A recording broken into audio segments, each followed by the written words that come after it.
A todos os nossos irmãos, amigos, minha saudação com a paz do Senhor Jesus Cristo.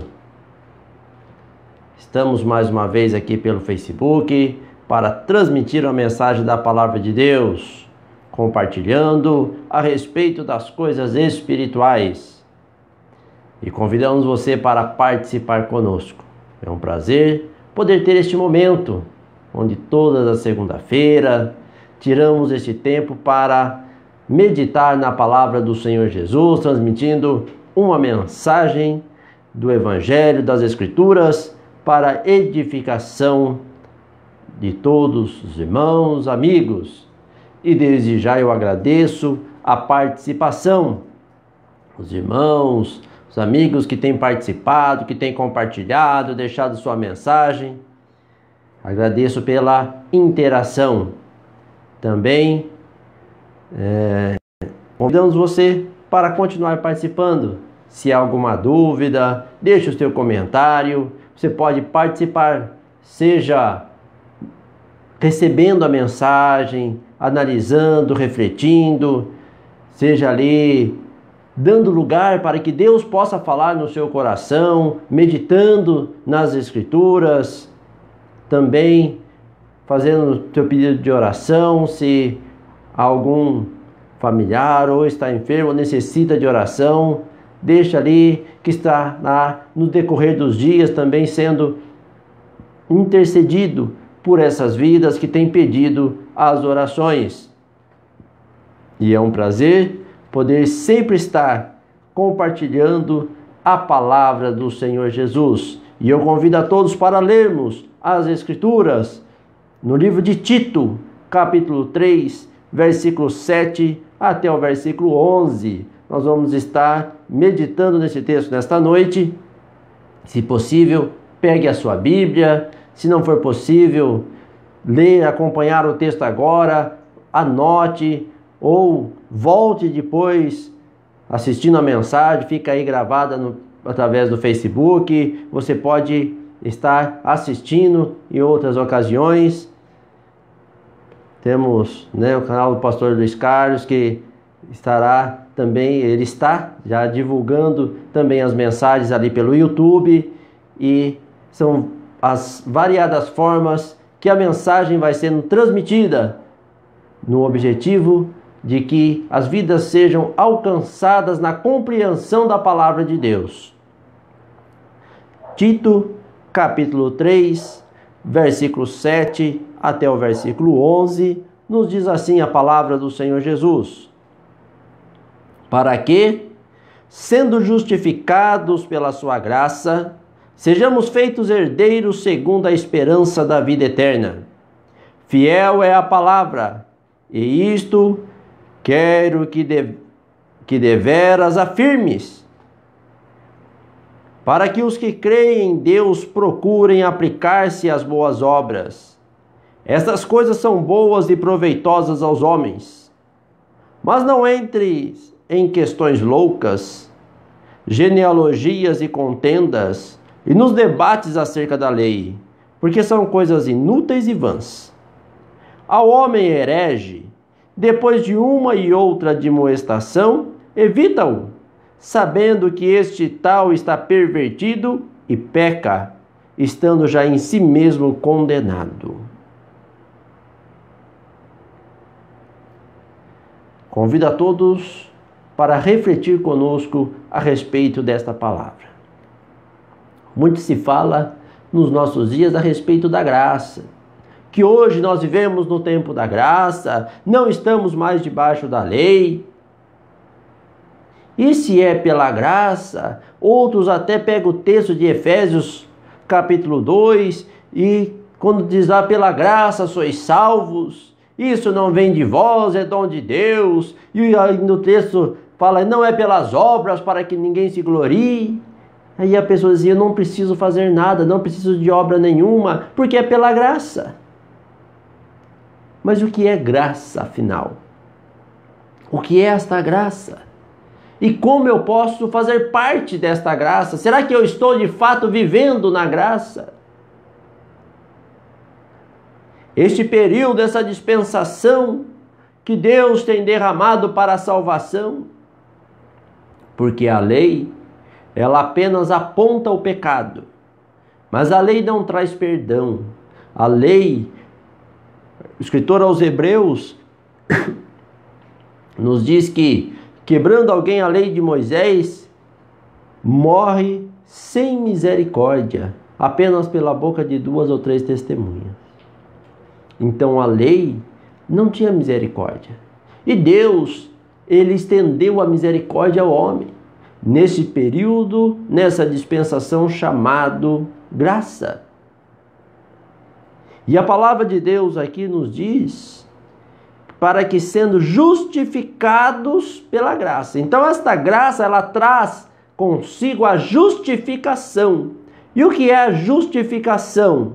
Quando se torna justo, quando o homem deixa o estado de pecado e passa para o estado de graça, passa para o estado de redenção, de perdão, de purificação. Isso é justificação. E lá em Efésios capítulo 2, quando nós lemos aqui a partir do primeiro verso, Efésios capítulo 2, é importante lermos o contexto e analisarmos. Não podemos ler apenas o versículo 8 e 9, quando diz assim, o 8, né? Porque pela graça sois salvos por meio da fé, isso não vem de vós, é dom de Deus. Não vem das obras para que ninguém se glorie. Então, se eu pegar esses versículos aqui fora de seu contexto, é pela graça. Se é pela graça, é por graça, é de graça, e eu não preciso fazer nada, não é pelas obras, então eu não preciso ter obra nenhuma. Não preciso ter nada, fazer nada. Seria isto que a Bíblia ensina? Vamos ler do primeiro versículo para nós entendermos o contexto aqui. E nos vivificou estando vós mortos em ofensas e pecado. Então, vos vivificou estando morto em ofensa e pecado. O pecado, a ofensa, gera a morte, porque morte significa separação. E o pecado faz separação entre o homem e Deus. Então o homem, quando ele vive no pecado, ele está separado de Deus. Mas o Senhor nos vivificou, nos deu vida, em que noutro tempo andasse segundo o curso deste mundo, segundo o príncipe das potestades do ar, do espírito que agora opera nos filhos da desobediência. Então aqui nós já começamos a entender um pouco o que é esta graça. Esta graça é a vida que o Senhor dá através de uma transformação completa em nós. Já não andamos mais segundo o curso do mundo. Lá na Epístola de João, diz assim, não ameis o mundo, nem o que no mundo há. Porque aquele que ama o mundo, o amor do Pai não está nele. E aqui em Efésios 2 segue dizendo, versículo 3, entre os quais todos nós também antes andávamos nos desejos da nossa carne, fazendo a vontade da carne e dos pensamentos, e éramos por natureza filhos da ira, como os outros também. Então esse é o estado de pecado. Por natureza, filhos da ira, andando segundo a vontade da carne, dos pensamentos. Mas Deus, que é riquíssimo em misericórdia, pelo seu muito amor com que nos amou, estando nós ainda mortos em nossas ofensas, nos vivificou juntamente com Ele. Pela graça sois salvos. Então a graça é a vivificação, é passar pelo processo de justificação, é deixar o mundo, é deixar o pecado, é deixar a vaidade, é deixar o engano, é deixar os pensamentos que não condiz com as coisas espirituais, com a santidade de Deus. Aí sim, quando nós deixamos isso, nós somos vivificados. Aí pela graça sois salvos. Alcançamos a salvação, isto é, a graça, que nos ressuscitou juntamente com Ele e nos fez assentar em lugares celestiais em Cristo Jesus. Agora, a nossa conduta, a nossa vida, aonde nós estamos, o círculo muitas vezes de amizade se torna diferente. Para mostrar nos séculos vindouros as abundantes riquezas da sua graça, pela sua benignidade para conosco em Cristo Jesus. Aí sim nós podemos entender o versículo 8, porque pela graça sois salvos. É por meio da fé. E o que é fé? Fé é alicerce, fé é fundamento. Hebreus capítulo 11, versículo 1 diz que a fé é o firme fundamento das coisas que se espera, a prova das que se não vê. Fundamento é o alicerce, é base, fé é estrutura cristã. Não vem das obras para que ninguém se glorie. Que obras? As obras da lei. Não é porque eu sou bom, porque eu fui pessoa de destaque, alto nível de sociedade, pessoa importante entre aqueles que me cercam, que eu vou alcançar a salvação. Então não é do destaque pessoal, não são as obras da carne que faz a pessoa ser salva, mas ser vivificados por Cristo, ser justificados por esta graça. Porque somos feitura sua, criados em Jesus Cristo para as boas obras, as quais Deus preparou para que andássemos nelas. Então, a graça de Deus nos faz andar nas boas obras, praticar as boas obras, viver nas boas obras. Por isso, o apóstolo Paulo escrevendo a Tito, aqui no texto em que lemos por base para a nossa reflexão, nossa meditação nesta noite, diz: sendo justificados pela graça, sejamos feitos herdeiros segundo a esperança da vida eterna. Quando alcançamos a justificação, que é deixar o estado de pecaminosidade, ou deixar o pecado e andar em justiça, viver na santidade, nós nos tornamos herdeiros e podemos ter a esperança da vida eterna. E qual a herança que nós vamos receber? O dom gratuito de Deus, que é a vida eterna em Cristo Jesus, nosso Senhor. A glória celeste. Fiel é a palavra, e isto para que deveras afirmes, para que os que creem em Deus procurem aplicar-se às boas obras. Estas coisas são boas e proveitosas aos homens. Então a pessoa diz assim: eu creio em Deus. E quais são as tuas obras? Aqueles que creem em Deus procuram aplicar-se a boas obras. As nossas obras, as nossas ações, as nossas palavras, a nossa vida, a nossa conduta vai dizer se realmente cremos em Deus ou se apenas sabemos que existe um Deus. Todos sabem que existe um Deus, a própria natureza expressa que existe um Deus. No entanto, a prova do crer em Deus está na obediência da sua palavra, está nas nossas obras. E o conselho da palavra do Senhor aqui é: mas não entre em questões loucas.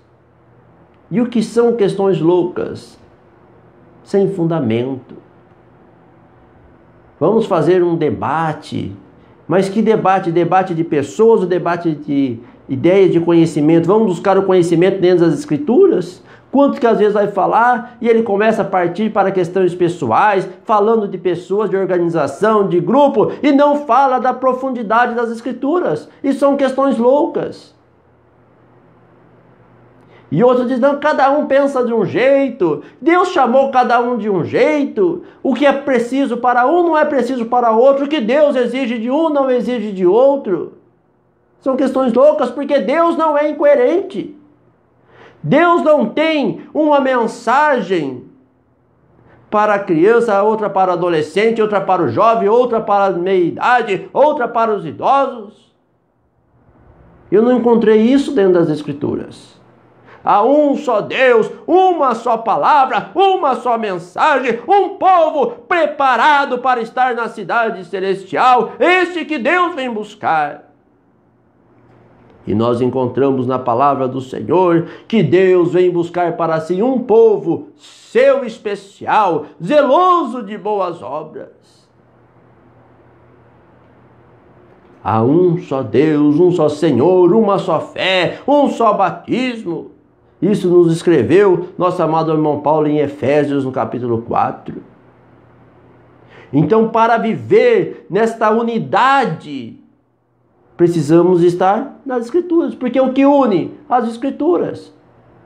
Qualquer que diz servir a Deus e não se enquadra dentro das Escrituras, ele não está servindo a Deus. Engana-se a si mesmo.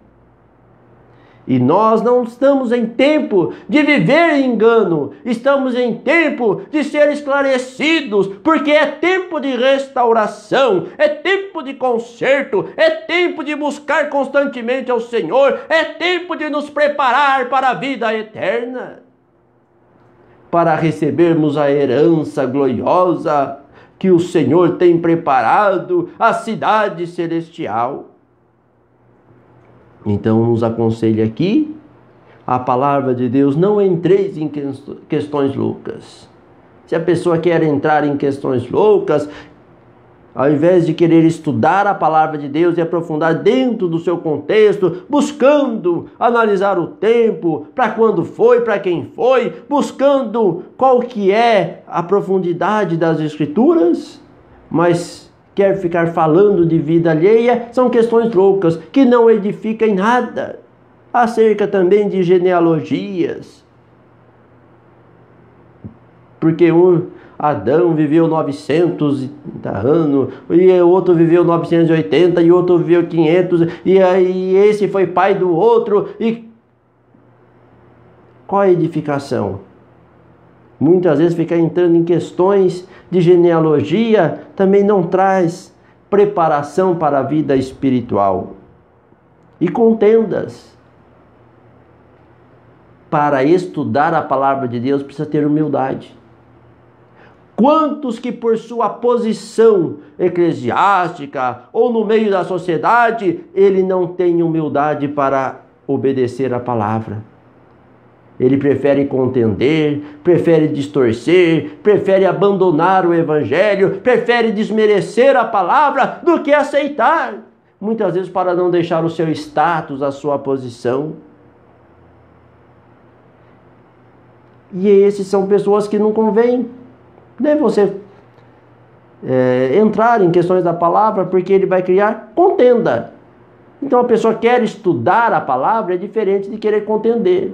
Então tem aqueles que querem aprender, que querem estudar, que querem também transmitir o conhecimento, aquilo que Deus tem dado, e é um prazer poder sentar com essas pessoas e estudar a palavra de Deus, e vamos falando e analisando textos e contextos, e buscamos o entendimento claro e objetivo das Escrituras. E aqueles que o objetivo dele não é estudar, não é entender, é contender. Então, para aquele que tem o objetivo de contender, isso não é para o servo de Deus. Então, o Senhor diz aqui, não entre em questões loucas. E nos debates acerca da lei. Nós não estamos no tempo da lei, estamos na graça. Nós não vamos falar da lei, vamos falar das doutrinas bíblicas e apostólicas, nas quais a igreja do Senhor está edificada. E o apóstolo Paulo, escrevendo em Gálatas, ele ainda diz: separado estás de Cristo, vós que vos justificais pela lei, da graça tendes caído. Então aquele que quer viver, ser justificado pela lei, ele está separado de Cristo. E a nossa mensagem é a respeito de Cristo Jesus, nosso Senhor. Então não vamos entrar em questões, em debates acerca da lei. Porque são coisas inúteis e vãs. Não traz edificação nenhuma, não agrega valores nenhuma na nossa vida espiritual. E aconselha ainda aqui o apóstolo Paulo, dizendo: ao homem herege, depois de uma outra admoestação, evita-o. E o que é herege? O que é o homem herege? É aquele que pratica heresia. E o que é uma heresia? É uma doutrina oposta aos ensinamentos divinos. Se a Bíblia ensina uma coisa e a pessoa prega outra, ele está pregando heresia. Se as Escrituras esclarecem sobre uma doutrina e a pessoa prega contrária àquela doutrina, é heresia. A pessoa pode ter muita argumentação, pode ter uma multidão seguindo, nem por isso se torna verdade. Continua sendo heresia. E ao homem herege, aquele que parte para a heresia, aquele que levanta a doutrina contrária às Escrituras, contrária ao ensinamento sagrado. Diz aqui que é para admoestar, você aconselhar, você mostrar uma ou outra vez. Depois, evita, deixa ele de lado. Porque a pessoa não quer entender a palavra, ele quer viver em heresia. E estes tais que vivem em heresia, diz aqui que está pervertido. Perverter é passar do bem para o mal. A pessoa pode dizer que está servindo a Deus, pode orar, pode cantar, pode profetizar, falar em língua, pode dizer que tem visão, que tem dom e que faz maravilhas e ressuscita morto. Mas se ele não tiver em conformidade com as doutrinas bíblicas e apostólicas, se ele pregar contra os ensinos sagrados, contra as doutrinas cristãs, é o herege. Está praticando a heresia. Então nós temos que ter cuidado para que possamos viver a palavra de Deus como ela é, porque falamos de Deus na presença de Deus. Ele está, aquele que age pela heresia, ele está pervertido.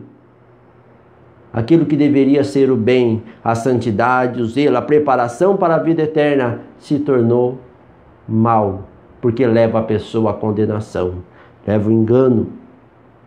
Que ele peca.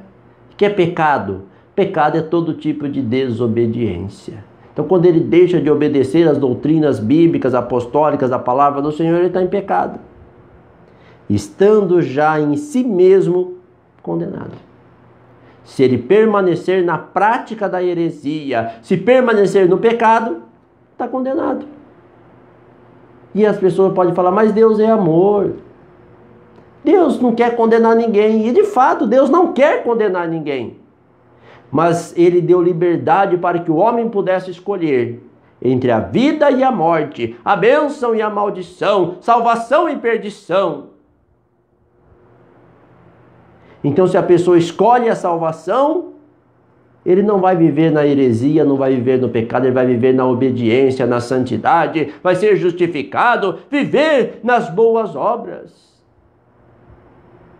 Agora, aquele que escolhe a condenação, ele vai partir para a heresia, para a facilidade, para o caminho largo, e ele não está preocupado com a santidade, e acha que Deus é qualquer um, então ele pode servir a Deus de qualquer maneira. Eu sirvo a Deus do meu jeito, de qualquer maneira, porque Deus é qualquer um. Mas quando nós entendemos, conhecemos a Deus e entendemos que Ele é santo, e a palavra de Deus nos ensina que devemos ser santos, assim como é santo aquele que nos chamou. Isso nos escreveu nosso amado irmão Pedro. Então, não andamos no pecado, mas buscamos a cada dia a santidade. E o escritor aos Hebreus ainda nos afirma, dizendo, segui a paz com todos e a santificação, sem a qual ninguém verá o Senhor. Você quer ver o Senhor? Você quer estar com o Senhor? Você quer ser cheio da graça de Deus? Santifique a sua vida. Anda em santidade, anda em fervor. Não se prenda à heresia, mas se prenda à palavra de Deus na íntegra. Não busque contenda, mas busque conhecimento do Evangelho. E que assim nós possamos a cada dia não estar pervertido, mas estar convertido. Convertendo a cada dia, deixando o pecado, deixando o mal e vivendo na santidade, vivendo bem, vivendo cada vez mais perto do Senhor, até chegarmos à estatura de varão perfeito e podermos estar preparados para o grande e glorioso dia do Senhor. Amém. Que Deus continue abençoando a cada um, continue derramando do seu poder, da sua graça, e que cada um possa ser sempre edificado pela palavra do Senhor Jesus Cristo. Vamos orar, vamos estar falando com Deus, buscando a presença do Senhor Jesus. E eu convido a todos para falar com Deus.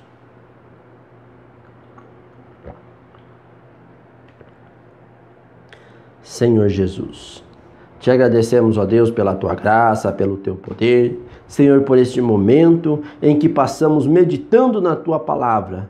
Ó Senhor, e agora pedimos, estenda as tuas mãos, abençoa, Senhor, aqueles que estão enfermos, ó Deus, abençoa a irmã Maria da Graça, Senhor, tua serva, dê saúde, dê força, Senhor, e direção, a irmã Shaira, Senhor, abençoa, ó Deus, estenda as tuas mãos, abençoa, Senhor, também, pedimos pela tua misericórdia, Deus, a favor do pastor José Ramos, ó Senhor, e os demais que têm pedido as orações, aqueles que estão enfermos, que os pedidos têm sido apresentados nos grupos, ó Deus, com o irmão Raimundo, Senhor, ali do Maranhão, alcança, Senhor, serve, dê a tua graça, Senhor, estenda as tuas mãos e abençoa. Aqueles que têm pedido também as orações aqui através do Facebook, Senhor, os nomes que têm sido apresentados, colocados, Senhor, abençoa, Deus, porque o Senhor conhece a necessidade de cada um. Abençoa cada um que tem ouvido a tua palavra, cada um que deixou os seus afazeres, que tirou este momento para meditar, Senhor, na tua palavra. Abençoa, Senhor, abre o entendimento, ajude, Senhor, a compreender a tua vontade e ajude-nos, ó Deus, a cada dia a estar preparado, Senhor, para estar contigo, buscando a cada dia, Senhor, a tua graça, o teu poder, o fortalecimento espiritual. Dai-nos, ó Deus, uma noite de paz e descanso. Guarda, Senhor, a cada um, livre de todo perigo, Senhor, e ajuda-nos a compreender a tua vontade e a viver, Senhor, o teu evangelho. Em nome do Senhor Jesus Cristo oramos. Amém. Que o Senhor Jesus continue abençoando a cada um. Convido a todos para participar conosco todas as quartas, sábado e domingo. Nós estamos reunidos ali na rua Ana Marina do Espírito Santo 263, Jardim Serrano, aqui em Votorantim, estado de São Paulo, às 19h30. Quarta, sábado e domingo às 19h30, a rua Ana Marina do Espírito Santo 263, Jardim Serrano, Votorantim, estado de São Paulo. E você é nosso convidado para participar conosco, sendo que todas as quarta-feiras nós tiramos para estudo bíblico. Você pode estar participando conosco, trazendo as suas perguntas, suas dúvidas, e nós temos prazer em estudar junto contigo. Também, se você tem alguma dúvida com relação à palavra, deseja estudo, pode estar mandando a sua mensagem, e nós estaremos, na medida do possível, enviando estudos e solvendo as dúvidas das perguntas que vierem. Que Deus continue abençoando a cada um, permitindo o Senhor Jesus, na próxima segunda-feira, às 21 horas, estaremos mais uma vez aqui pelo Facebook para transmitir a mensagem da palavra de Deus. Agradeço a participação de todos, irmãos, amigos, que o Senhor Jesus possa abençoar a cada vida, a cada lar e suprir as necessidades. Tenham todos uma noite de paz, uma semana de paz, guardada e amparada nas santas e poderosas mãos do Senhor Jesus Cristo. Amém.